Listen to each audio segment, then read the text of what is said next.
There's a small problem when working with smart tempo multi-track sets.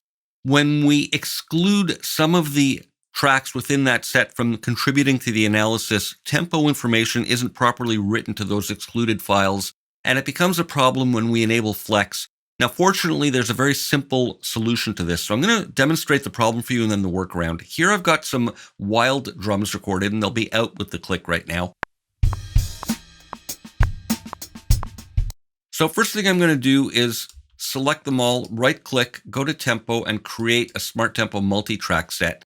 And I'm going to exclude some of these from the analysis. I'm going to have the analysis based only on the kick and the snare. So let's go Analyze.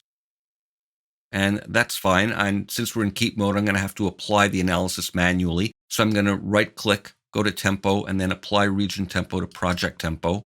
And there we see the tempo changes, and it should sound fine now.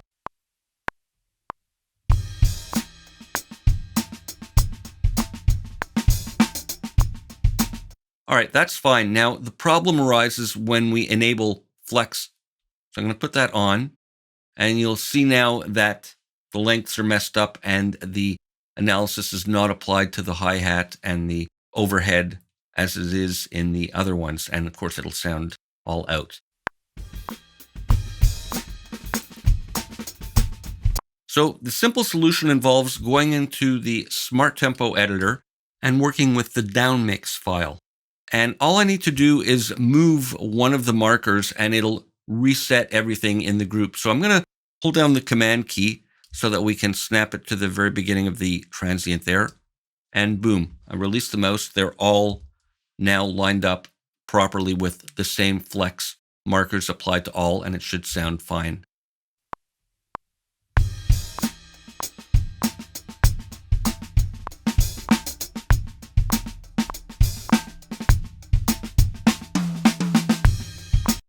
So simple solution when you're excluding some of the files from the analysis in a multi-track set and you need to use flex, simply go back into the Smart Tempo editor and move one of the markers in the downmix file.